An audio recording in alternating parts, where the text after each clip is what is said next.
ko waxee ay mbiram fa mu dooree ba fi mu agsi jamono ji nga xam ne ñu ngi naan gannaaw bi ñu tegee loxo jabaram ak ay doomam ak ki ñu ne ab sëriñam la tey ji la ñu waroon a jàkkaarloo ak juge d'instruction bi pour nag ñu daal di leen di déglu waaye boobu ba tey nag Ameth Madiambal moom ba ma nga France comme ni mu ko waxee kon lii lépp fekk ko fi dossier bi Ameth ak fi mu toll ban jàngat nga ñu ci mën a defal. waaw dossier bu bëri incompréhension wala anomalie su ma ko mënee woowee noonu incompréhension bu njëkk bi moom mooy ba fii may waxee ak yow nii ñu ngi naan yoon woolu ko mais officiellement amul kenn wala dara luy firndeel ne yoon da kaa convoqué amul nit ñi nag bon mën nañu wax après ku nekk joxe sa version des faits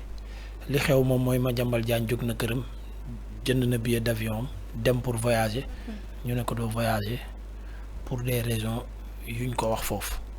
maintenant à partir de là-bas lañ ko waxee ne demain midi war ngaa dem wuyu ji division des investigations criminelles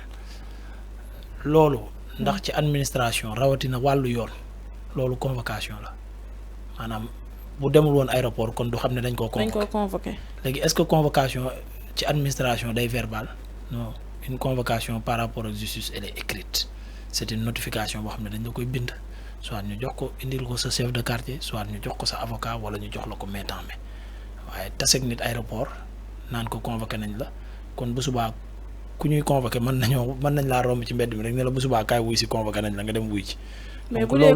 ku yoon soxal Ameth est-ce que même bu nekkee c'est verbal aussi bu ñu la convoqué rek li gën du nga dem wuyu ji. mais yoon bu la soxlaa da la koy wax. da la koy bind. yoon bu la soxlaa du bàyyi ba nga dem aéroport mu lay doog a wax ne bu subaa midi kaay wuy si ma ñooñu arrêté ko aéroport ba wax ko loolu noonu est-ce que ñooñu ñëpp mënuñ leen boole ci yoon. non yoon bu la soxlaa da lay bind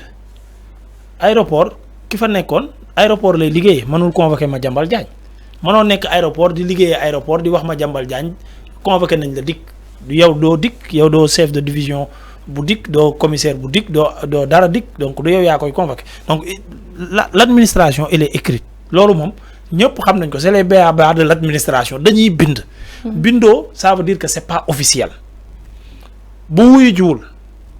lu ko ci fekk dañ koo tooñ parce que woowoo ko loolu moom mooy dëgg muy Madiambal Diagne ak muy ma keneen yoon bu soxlaa nit da koy woo boo ko woowul bëgg koo taqal ci ñàkk wuyu da nga koo yàpp parce que woowoo ko léegi beneen bi mooy. bi mu jógee aéroport. peut-être ñu bari ci lu ñu xamul. aéroport la jógee jubal Gambie dem France. c'est sa stratégie parce que. su ñëwoon Dakar amaana bu bëggee repartir pour dem Gambie du àgg. moo tax mu jógee aéroport dem Gambie pour jaare noonu jël vol dem Maroc jóge Maroc dem France. directement. leneen li mooy parce que ci loolu damaa gis ñu relever le commissaire de l'aéroport de ses fonctions par le ministre de l'Intérieur. man j'aimerais bien savoir et lii le maître Bamba Cissé laa koy poser. Qu'est-ce que le commissaire de l'aéroport a fait sur ce cas-là loolu lan la def lan c'est-à-dire Madiambal Diagne bi mu ñëwee aéroport war fa jaaru fa. waaw di moment wu jaarul aéroport feneen la jaar. waaw léegi est-ce que ñun suñu commissaire aéroport moo war a gérer fële. bu Gambie.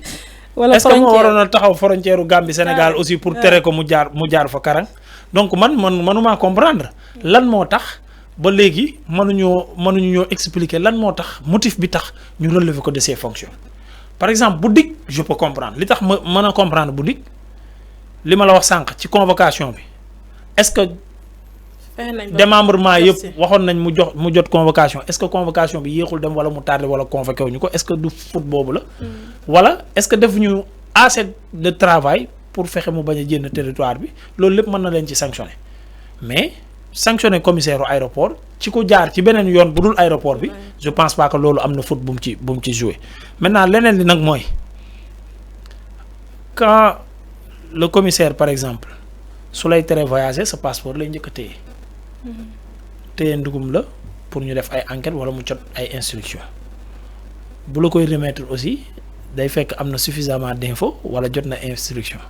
maintenant au moment où mu remettre Madiambal Diagne passeport am kan moo ko sant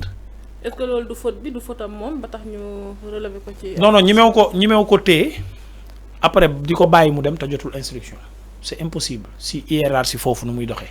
su téyee nit c'est parce que dañ ko jox parce que moom ci position bi mu nekk mënul toog rek jékki-jékki ne nit du fi romb il faut ñu jox ko ay information ne ko Ameth Ndoye à partir de telle date ba telle date amatul droit voyager ci suñu aéroport soo ñëwee mu téye la wala ñu toog ba gis la ci caméra yi wala gis la ci système bi ne yow yaa ngi def enregistrement mooy waral muy yéex parfois nga dem ba dugg ci avion ñu doog laa interpeller parce que décision yi fi muy jógee mën naa yéex a yegg si ñu ne ko diw bu mu romb bu mu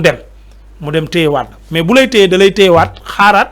consigne pour jox la sa passeport comme mën na la bàyyi nga dem mu téye sa passeport en tant que tel je pense que Madiambal mus nañ ko def téye passeport am donc loolu moom mooy logique maintenant loolu tamit kan moo joxe instruction bañ delloo ko passeport bi loolu tamit duñ ko lijjanti bu loolu lépp weesoo ku xam armée xam ne chaîne de commandement la ba àgg ci ministre des forces armées ou le ministre de l'intérieur maintenant le ministre de l'intérieur bi njaboote ñëpp ñi muy dàq moom c'est le premier responsable moom lu ko tey démissionné c'est-à-dire moom c'est le premier responsable parce que tu es le ministre de l'intérieur nit mën a jaar ci say frontières dem yoonam te bëggoo mu jël mais yow yaa war a njëkk a démissionné tu as failli à ta mission mais bu dee ci suuf la nag li fay ci suuf la mais pas moom non mais ñooñu sa responsabilité lañ nekk yaa leen choisir yow la ñu war a njëkk a dàq. waaw mais non li mu def nii pour corriger la peut-être erreur bi parce que bu fekkee ne que yow amee da nga am say éléments defuñu seen liggéey yow automatiquement du yow yaa war a rangu sanction bi mais ñooñu nga fiy jëlee nga teg fi ñeneen. léegi am xam nga lu yàq suñu réew yi. mooy ñu war a démissionner duñ démissionner mu dañuy dàqaate rek keroog rek maa ngi koy wax ci anniversaire bu Batalo Joola bi entre parenthèses. loolu bu doonoon ci réewu tubaab la xew président de la république mooy njëkk a démissionné ministre des sports ministre des forces armées ministre de l'intérieur ministre transport ñëpp ay démissionné. parce que ñoom ñëpp ci seen erreur la. seen erreur la parce que chaîne de commandement la maintenant chaîne de commandement bi yow mi nekk ci kaw ñi topp ci yow bu ñu deful sa yëf parce que tu n'es pas un bon manager te amoo poigne pour gérer sa équipe donc yow yaa war a njëkk a démissionné parce que yow yaa joxe ordre bi kenn respecté wu ko yow kon mënoo diriger ñooñu yow yaa war a njëkk a bàyyi. léegi nag dans l'affaire Madiambal xam nga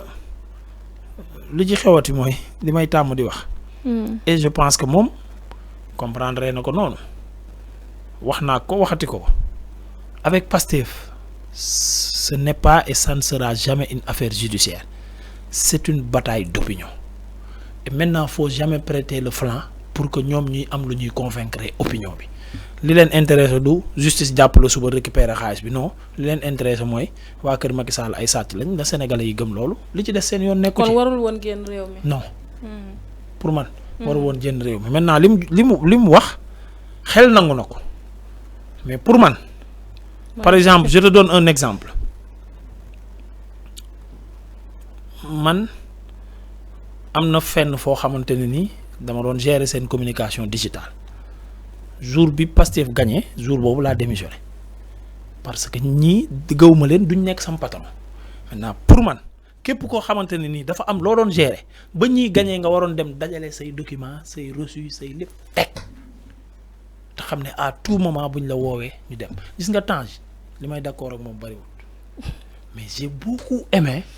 dans l'affaire Covid-19 quand on a appelé Tange mu yóbbu ay documents yu toll ni étage dem leeral lépp mu leer demaat ñibbi këram parce que booy xeex ak état non man nee naa xeex ak état lu ne nañ la ko taqal jàppale ko sëf dangaa jël loo moomut waaw loolu tamit Ameth mooy wane ni ñi ñu téye ci loolu noonu jël xaalis boobu moom wala jël xaalisu Sénégal nga dem ñu téye la fa peut-être da nga kaa def moo tax parce que bu fekkee ne que amoon nga say defoo dara nga am say preuve kenn du la téye parce que temps exemple la am na ñeneen ak ñeneen ñoo xam ne tam bi ñu indee seen ay contestation sérieuse dañ leen bàyyi ñu dem. déedéet am na ñoo xam ne dañ kaa indi nangu ñu leen bàyyi ñu dem am ñu indi caution ñu bàyyi ñu dem am ñu indi caution ba ngu ñu leen bàyyi ñu dem ça ne s'est pas passé comme ça. ñoo indi contestation sérieuse ak caution te bàyyiwuñu leen. Moustapha Diop daa indi ba indi fournisseurs yi doon defar masque yi mu indi leen pour ñu témoigner setal ko mun bëgg a joxe caution ñu bañ maanaam ba fii may wax ak yow nii kenn mënu laa wax Moustapha Diop lii lañ koy toppee précisément léegi pour wan na la am yi xam nga gars yi fii dañuy wax waaye léegi Moustapha Diop comme ni mu ko waxee ci vidéo bi man yàgg naa ko plaider peut-être moom tudd tur man damay tudd tur mais le ministre de la santé d'alors Abdoulaye Diouf Sarr mënuñu jël 500 milliards jox la ko yow ñeneen ministères yi ci liggéey yëpp muy industrie muy transport et tout yow yaa leen jox mais ñu mën a jàpp ñooñu yow woowuñu la ba léegi waaw loolu noo ko mën a comprendre ana Diouf Sarr bokkatul APR de. ah bokkatul APR. déedéet. léegi fu mu bokk. mais da ngaa jàpp ni daal ñi bokk APR ñoom la ñuy. inquiété na dellu APR suba mu génn mu kaas mu xarab Sonko mu xool ndax ginnaaw suba duñ ko woo xam nga loolu boo koy wax nit ñi da ngay du parloo mais c'est des faits xam nga ay faits kenn mënu ci farloo c'est des faits ñu woo ñi bàyyi ñiy joxe caution ñu bàyyi leen ñu ñibbi ñii ñu joxe caution ñu ne leen du ngeen dem man ne woon naa le procureur de la République a l'obligation de faire une conférence de presse pour expliquer l'histoire des cautions comment ça se passe parce que man du ma taxaw ci ay si sama wax rek ay fee la gis naa ñiy joxe ñu bàyyi leen ñiy joxe bàyyiwuñu leen maintenant peut-être y a une explication man dàquma loolu forcément mais loolu dañ ko war a wax nit ñi mais mënuñu toog noonu ci réew ñaari sénégalais ñenn ñi sax parfois ñooy bokk même problème par exemple ministère des télécommunications ñu woo ñëpp door leen mandat de dépôt DAS bi ñëw joxe caution ñeneen ñi joxe caution ñu nga mandat de dépôt DAS bi dem ñibbi loolu te muy même cas bi donc il nous faut des explications lan moo xew ba ñii ñu bàyyi leen ñii ñu téye leen. waaw am na fu ñu ko teg parce que gis nañu justice moom mi ngi doxal moom. mu ngi doxal lan. oui justice bu bees bi moom mi ngi ci yoon. forcément ñàkkul Ahmed ñi nga xam ne dañoo rejeté seen ay caution wala ñi nga xam ne def nañ ay contestation sérieuse te bàyyiwuñu leen forcément am na lu ci ne mais comme li nga wax rek peut-être procureur wala ñoom waroon nañoo génn leeralal sénégalais yi pour ñu mën a comprendre mais Ahmed bi ñu desee ba tey ci kaawu Madiambal bi